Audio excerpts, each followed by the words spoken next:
भजन सङ्ग्रह 23। परमप्रभु मेरा गोठाला हुनुहुन्छ, मलाई केही कुराको अभाव हुँदैन। उहाँले मलाई हरियो खर्कमा लेटाउनुहुन्छ र मलाई शान्त पानीको छेउमा डोर्याउनुहुन्छ। उहाँले मेरो प्राणलाई पुनर्जीवित पार्नुहुन्छ। उहाँले आफ्नो नाउँको खातिर मलाई धार्मिकताको मार्गमा डोर्याउनुहुन्छ। मृत्युको अन्धकारमय घाँटी भएर जानु परे तापनि म कुनै खतरादेखि डराउने छैन, किनकि तपाईँ मेरो साथमा हुनुहुन्छ। तपाईँको लट्ठी र तपाईँको लौरोले मलाई सान्त्वना दिन्छन्। मेरा शत्रुहरूको सामुन्ने तपाईँले मेरो निम्ति भोज तयार पार्नुहुन्छ। तपाईँले मेरो शिर तेलले अभिषेक गर्नुहुन्छ। मेरो कचौरा भरिएर पोखिन्छ। निश्चय नै तपाईँको भलाइ र करुणा मेरो जीवनभरि म पछि लाग्नेछ र परमप्रभुको घरमा म सदा सर्वदै बास गर्नेछु। उपदेशक दाउदका छोरा यरुशलेमका राजा उपदेशकका वचन। उपदेशक भन्छन्, व्यर्थ नै व्यर्थ, पूर्ण रूपमा व्यर्थै व्यर्थ, सबै व्यर्थ हुन्। मानिसले आफ्ना सारा कामबाट के लाभ पाउँछ, जसमा त्यसले सूर्यमुनि कठिन परिश्रम गर्दछ।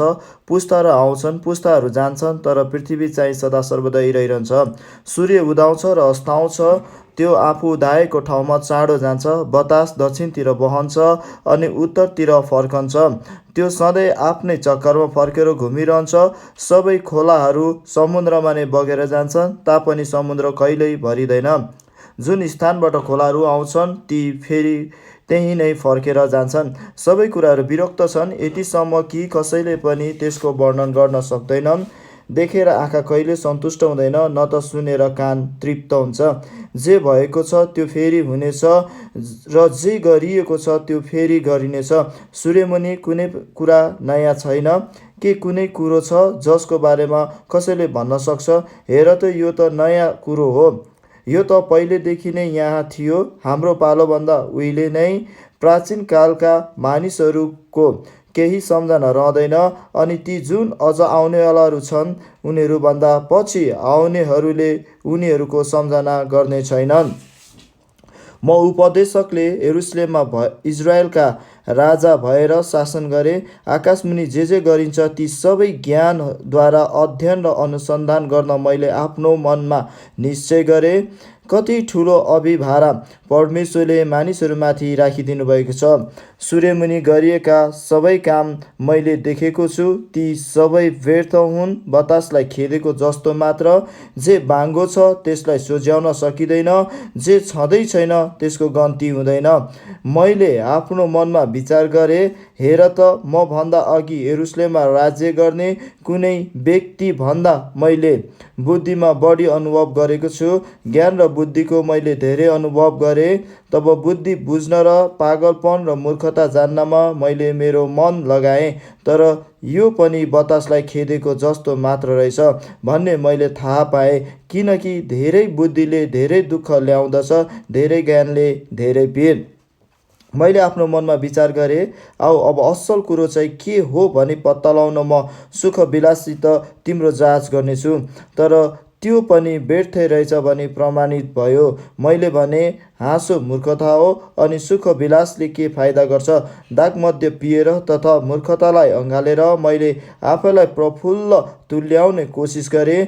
मेरो मनले अझै मलाई बुद्धिद्वारा डोराउँदै थियो। आकाश मुनि यस छोटो जीवनमा मानिसका निम्ति असल काम के हो सो जान्न भनी मैले इच्छा गरेँ। मैले ठुला योजनाहरू थालेँ। मैले मेरो निम्ति घरहरू बनाएँ। मैले दागको खेत स्थापना गरेँ। मैले बगैँचाहरू, उद्यानहरू बनाएँ र तिनका सबै प्रकारका फलफुलका रुखहरू रोपेँ। लहलह बढ्दै गरेका वृक्षहरूका उद्यानलाई सिँचाइ गर्न मैले पानीका ठुला ठुला जलाशयहरू बनाएँ। मैले कमरा कमरीहरू किनेँ र मेरो घरमा जन्मेका अरू कमरा कमरी पनि थिए। म अघि यरुशलेममा हुने अरू कुनैका पनि मेरा भन्दा धेरै गाईबस्तुका बथान र भेडा बाख्राहरूका बगाल थिएनन्। मैले मेरो निम्ति सुन र चाँदी तथा राजाहरू र देश देशबाट धन सम्पत्ति थुपारे। मैले गायक र गायिकाहरू र एउटा स्त्रीगृह पनि मानिसहरूको हृदयको मनोरञ्जनको निम्ति प्राप्त गरे। यरुशलेममा मेरो अघिका सबैभन्दा म धेरै महान भए। यी सबैमा मेरो बुद्धि मसँगै रह्यो। मेरा आँखाले अभिलाषा गरेको केही प्राप्त गर्न मैले आफूलाई इन्कार गरिनँ। कुनै सुख विलास मेरो हृदयलाई मैले इन्कार गरिनँ। मेरा सारा कामहरूमा मेरो हृदय आनन्दित भयो र यो चाहिँ मेरा सबै परिश्रमको फल थियो। तापनि मेरा हातहरूले गरेका सबै कार्यहरू र प्राप्त गर्नलाई मैले परिश्रम गरेका सबै कुरा जब मैले निरीक्षण गरेँ तब प्रत्येक कुरा व्यर्थ थियो, बतासलाई खेदेको जस्तो मात्र रहेछ। सूर्यमुनि केही उपलब्धि भएन। तब बुद्धि तथा पागलपन र मूर्खता पनि के रहेछ भनी सोच्नलाई मैले मेरा विचार त्यसतिर फर्काएँ। राजाले अघि नै गरिराखेका कामभन्दा तिनको पछि आउने अरू के बढी गर्न सक्छ र? मैले के देखेँ भने जसरी अँध्यारोभन्दा उज्यालो असल हुन्छ त्यसरी नै मूर्खताभन्दा बुद्धि असल हुन्छ। बुद्धिमान मानिसका आँखा त्यसको शिरमा हुन्छन् तर मूर्ख चाहिँ अन्धकारमा हिँड्छ। तर मैले थाहा पाएँ कि यी दुवैमाथि एउटै दशा आइपर्नेछ। तब मैले आफ्नो मनमा विचार गरेँ, मूर्खको दशा म माथि पनि आइलाग्नेछ। म बुद्धिमान भएको के लाभ भयो त? मैले मेरो मनमा भने यो पनि व्यर्थै रहेछ, किनकि बुद्धिमान मानिसको पनि मूर्खको झैँ धेरै सम्झना रहँदैन। आउने दिनहरूमा दुवैजना बिर्सिनेछ। मूर्ख जस्तै बुद्धिमान मानिस पनि मर्नै पर्छ। मैले मेरो जीवनलाई घृणा गरेँ किनभने सूर्यमुनि गरेको काम मेरो निम्ति दुःखदायी रहेछ। ती सबै व्यर्थ हुन्, बतासलाई खेदेको जस्तो मात्र। सूर्यमुनि सबै कुरा यसका निम्ति मैले परिश्रम गरेको छु, ती सबै मैले घृणा गरेँ किनभने मैले ती म पछि आउनेको निम्ति छोड्नै पर्छ। अनि कसले जान्दछ त्यो बुद्धिमान हो कि मूर्ख? तापनि मैले सूर्यमुनि गरेका सबै कार्यहरू त्यसकै अधीनमा रहनेछन् जसमा मैले मेरा सारा प्रयास र सिप लगाएको छु। यो पनि व्यर्थ हो। तब सूर्यमुनि गरेका मेरा सबै परिश्रम र मेहनतलाई सम्झेर म स्वयं निराश भएँ, किनभने बुद्धि, ज्ञान र निपुणतासित कुनै मानिसले काम गरे तापनि त्यसले प्राप्त गरेका सबै अरू कसैको लागि छोडिदिनै पर्छ। जसले त्यसको निम्ति काम गरेकै छैन यो पनि व्यर्थ र ठुलो दुर्भाग्य हो। सूर्यमुनि आफैले गरेका सबै मेहनत र चिन्तासहितको परिश्रमबाट मानिसले के पाउँछ र? त्यसका सबै दिनमा काम, पीर, दुःख हुन्। राति पनि त्यसको मनले विश्राम पाउँदैन, त्यो पनि व्यर्थै हो। मानिसले खानु, पिउनु र आफ्नो काममा सन्तुष्टि रहनुभन्दा अरू बढी केही गर्न सक्दैन। यो पनि परमेश्वरको हातबाट आएको म देख्छु, किनभने उहाँ बिना कसले खाना वा सुख प्राप्त गर्न सक्छ? जुन मानिसले परमेश्वरलाई खुसी तुल्याउँछ त्यसैलाई उहाँले बुद्धि, ज्ञान र आनन्द दिनुहुन्छ। तर पापीलाई चाहिँ उहाँले परमेश्वरलाई खुसी तुल्याउने व्यक्तिको निम्ति धन सम्पत्ति जम्मा गर्ने र थुपार्ने काम दिनुहुन्छ। यो पनि व्यर्थ र बतासलाई खेदेको जस्तो मात्र हो। हालेलुया। परमेश्वरलाई स्तुति होस् अनि महिमा भएको होस्। उपदेशक 3। सबै कुराका लागि समय छ र आकाशमुनि सबै कार्यकलापको बेला छ। जन्मने एउटा समय छ र मर्ने एउटा समय, रोप्ने एउटा समय छ र उखेल्ने एउटा समय, मार्ने एउटा समय छ र निको पार्ने एउटा समय, भत्काउने एउटा समय छ र बनाउने एउटा समय, रुने एउटा समय छ र हाँस्ने एउटा समय, शोक गर्ने एउटा समय छ र नाच्ने एउटा समय, ढुङ्गा छर्ने एउटा समय छ र ती बटुल्ने एउटा समय, अँगाल्ने एउटा समय छ र अलग रहने एउटा समय, खोज्ने एउटा समय छ र छोडिदिने एउटा समय, राख्ने एउटा समय छ र फाल्ने एउटा समय, च्यात्ने एउटा समय छ र मर्मत गर्ने एउटा समय, चुप लाग्ने एउटा समय छ र बोल्ने एउटा समय, प्रेम गर्ने एउटा समय छ र घृणा गर्ने एउटा समय, युद्ध गर्ने एउटा समय छ र मेलमिलाप गर्ने एउटा समय। काम गर्नेले आफ्नो परिश्रमबाट के लाभ पाउँछ र? परमेश्वरले मानिसहरूमाथि राखिदिनु भएको भार मैले देखेको छु। उहाँले हरेक कुरालाई आफ्नो समयमा सुन्दर बनाउनु भएको छ। उहाँले मानिसका हृदयमा अनन्तता पनि राखिदिनु भएको छ। तापनि तिनीहरूले परमेश्वरले आदिदेखि अन्त्यसम्म के गर्नुभएको छ त्यसको गहिराइलाई बुझ्न सक्दैनन्। म जान्दछु कि मानिसको निम्ति आफू जीवित रहँदा आनन्दित रहनु र असल गर्नुभन्दा अरू असल कुरो केही छैन। परमेश्वरको दान यही हो कि हरेक मानिसले खाओस् पियोस् र आफ्नो सारा परिश्रममा सन्तुष्ट रहोस्। मलाई थाहा छ कि परमेश्वरले जे गर्नुहुन्छ त्यो सधैँभरि नै रहिरहन्छ। त्यसमा केही थप्न वा घटाउन सकिँदैन। मानिसले उहाँलाई श्रद्धा गरून् भनी परमेश्वर यसो गर्नुहुन्छ। जे छ त्यो अघिदेखि नै थियो, जे हुनेछ त्यो पहिलेदेखि नै थियो। परमेश्वरले भूतकालमा भएका कुराहरूको हर हिसाब लिनुहुन्छ। अनि मैले सूर्यमुनि अर्कै कुरा पनि देखेँ। न्यायको सट्टामा खराबी पो रहेछ, धार्मिकताको सट्टामा खराबी पो रहेछ। मैले आफ्नो मनमा विचार गरेँ, परमेश्वरले धर्मी र दुष्ट दुवैलाई न्यायमा ल्याउनुहुनेछ, किनकि हरेक कार्यको समय हुनेछ र हरेक कामको समय हुनेछ। मैले यो पनि सोचेँ, मानिसहरू त पशु सरह हुन् भन्ने जानुन् भनी परमेश्वरले तिनीहरूको जाँच गर्नुहुन्छ।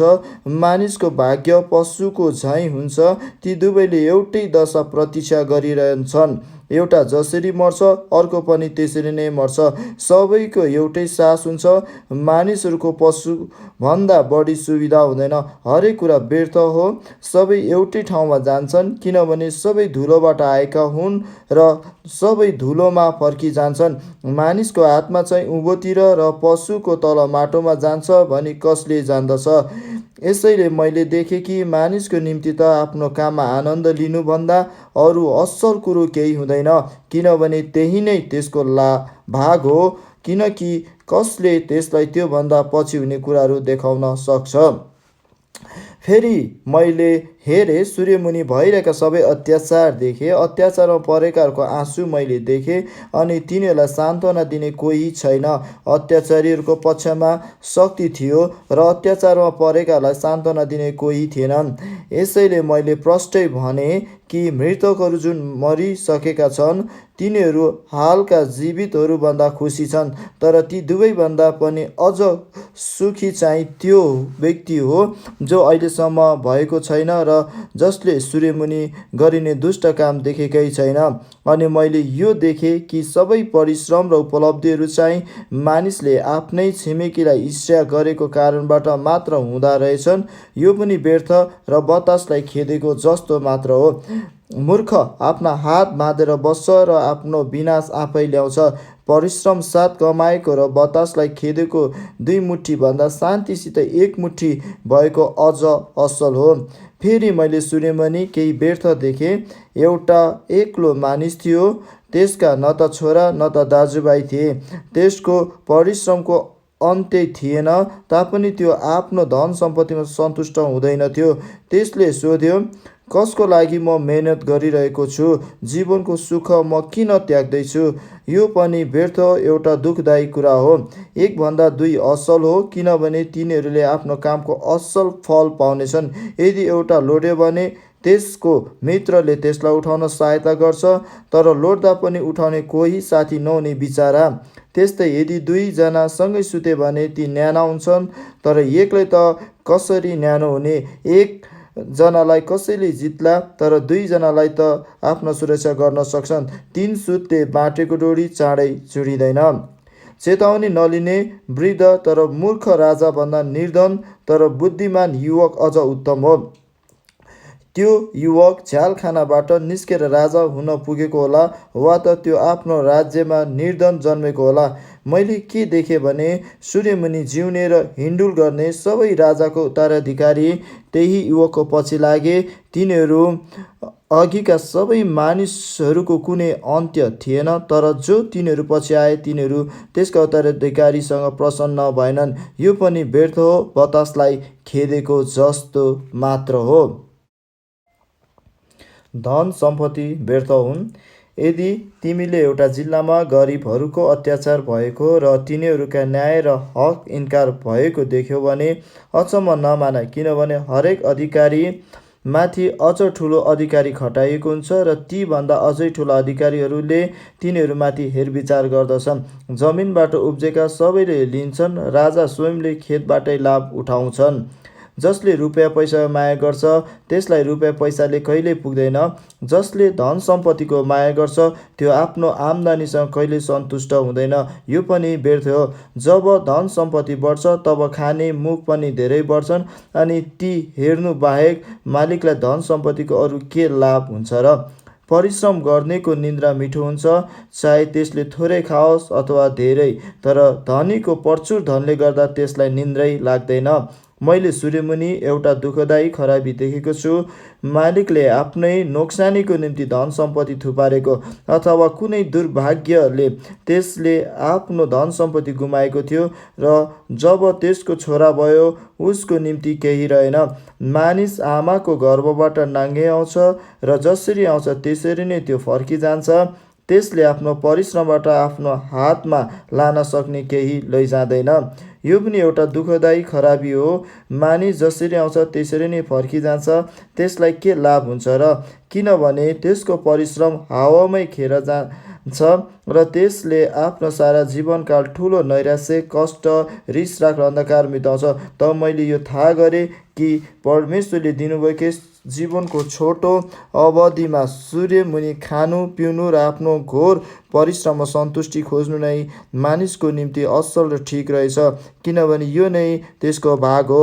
यसबाहेक जब परमेश्वरले कुनै मानिसलाई धन सम्पत्ति, जग्गा जमिन उपयोग गर्ने मौका दिनुहुन्छ र त्यसलाई आफ्नो भाग ग्रहण गर्न र आफ्नो काममा खुसी रहन दिनुहुन्छ, यो परमेश्वरको वरदान हो। त्यसले आफ्नो जीवनका दिनहरूको थोरै स्मरण गर्नेछ, किनभने परमेश्वरले त्यसलाई आफ्नो हृदयको आनन्दमा व्यस्त राख्नुहुनेछ।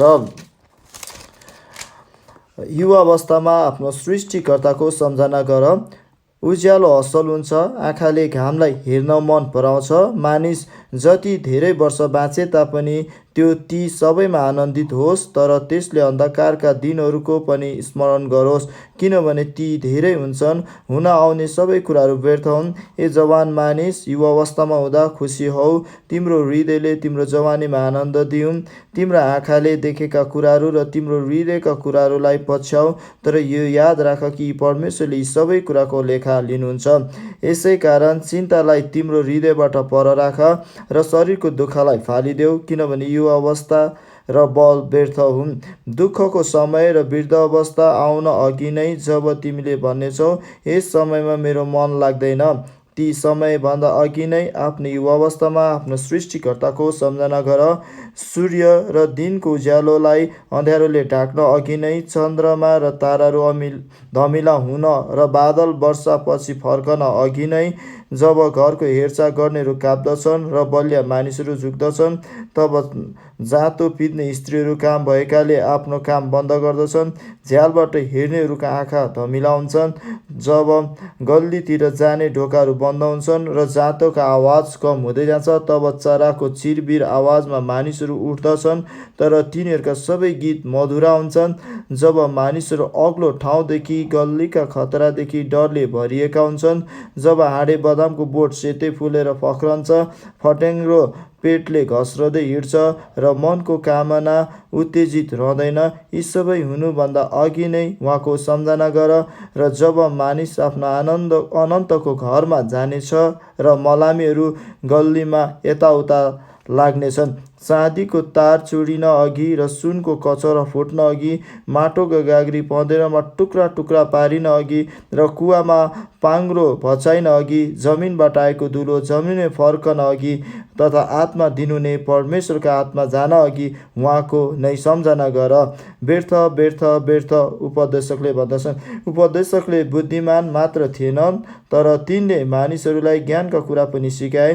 तिनले आफ्नो मनमा विचार गरे अनि धेरै उखानहरू यथोचित क्रममा राखे। उपदेशकले ठिक ठिक शब्दहरू खोजेर निकाले, अनि जे तिनले लेखे ती सोझा र सत्य थिए। बुद्धिमानका वचनहरू गोठालाको लाठो झैँ छन् र तिनीहरूको सङ्कलन गरेका भनाइहरू दरिलो प्रकारले ठोकेका किल्लाहरू झैँ छन्, जो एउटै गोठालाबाट दिएका हुन्। ए मेरा छोरा, तिनमा थपेका केही कुराबाट होसियार बस। धेरै पुस्तकहरू बनाउने कामको अन्त्य हुँदैन, अनि धेरै अध्ययनले शरीरलाई थकाउँछ। अब सबै कुरा सुनिएका छन्। कुराको निष्कर्ष यही हो, परमेश्वरको भय राख र उहाँका आज्ञाहरू पालन गर, किनभने मानिसले गर्नुपर्ने सारा कर्तव्य यही नै हो। किनकि हामीले गरेको हरेक काम असल होस् वा खराब होस्, प्रत्येक गुप्त कुरा समेत सबैको न्याय परमेश्वरले गर्नुहुन्छ। अब परमेश्वर आत्मा हुनुहुन्छ र उहाँका आराधकहरूले आत्मा र सत्यतामा आराधना गर्नुपर्छ। त्यसकारण परमेश्वरले संसारलाई यस्तो प्रेम गर्नुभयो कि उहाँले आफ्ना एकमात्र पुत्र दिनुभयो, ताकि उहाँमाथि विश्वास गर्ने कोही पनि नाश नहोस् तर त्यसले अनन्त जीवन पाओस्। किनकि परमेश्वरले संसारलाई दोषी ठहराउन भनी पुत्रलाई संसारमा पठाउनु भएन, तर संसार उहाँद्वारा बाँचोस् भनेर पठाउनु भयो। येशूले भन्नुभयो, बाटो, सत्य र जीवन म नै हुँ, मद्वारा बाहेक कोही पनि पिता कहाँ आउन सक्दैन। र अर्को ठाउँमा यसरी भनिएको छ, अरू कसैमा मुक्ति छैन, किनकि हामीले मुक्ति पाउनलाई स्वर्गमुनि मानिसहरूमा अर्को कुनै नाउँ दिएको छैन। अब के सोच्नुहुन्छ? सारा जगत प्राप्त गरेर पनि आफ्नो प्राण गुमाउनु भयो भने मानिसलाई के लाभ हुन्छ? अथवा मानिसले आफ्नो प्राणको सट्टामा के दिन सक्छ? याद गर्नुहोस्, किनभने अनुग्रहबाट विश्वासद्वारा तिमीले उद्धार पाएका छौ, र यो तिमीहरू आफैबाट होइन, यो त परमेश्वरको वरदान हो, कर्महरूद्वारा होइन, नत्र त मानिसले घमण्ड गर्नेछ। येशूले तिनीलाई भन्नुभयो, पुनरुत्थान र जीवन म नै हुँ, मलाई विश्वास गर्ने मरे भने पनि जीवित हुनेछ, अनि जिउने र ममाथि विश्वास गर्ने प्रत्येक कहिल्यै मर्ने छैन। के तिमी यो विश्वास गर्छौ? र किनकि पापको ज्याला मृत्यु हो, तर परमेश्वरको सित्तैको वरदान येशू ख्रीष्ट हाम्रा प्रभुमा अनन्त जीवन हो। फेरि येशू भन्नुहुन्छ, किनभने मेरा पिताको इच्छा यो हो कि पुत्रलाई हेर्ने र उसमाथि विश्वास गर्ने प्रत्येकले अनन्त जीवन प्राप्त गरोस्, र म त्यसलाई अन्त्यको दिनमा जीवित पार्नेछु।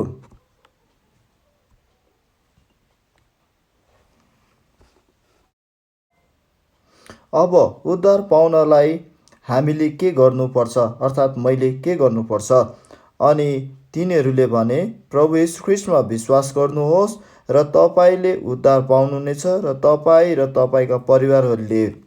र यता यसरी भनिएको छ, पत्रुसले तिनीहरूलाई भने, पश्चाताप गर र तिमीहरूका पाप क्षमाको निम्ति येशू ख्रीष्टको नाउँमा तिमीहरू प्रत्येकले बप्तिस्मा ल्याऊ, र तिमीहरूले पवित्र आत्माको वरदान पाउनेछौ, अर्थात् पिता, पुत्र र पवित्र आत्माको बप्तिस्मा लिनुहोस् मुक्ति र उद्धार पाउनको लागि।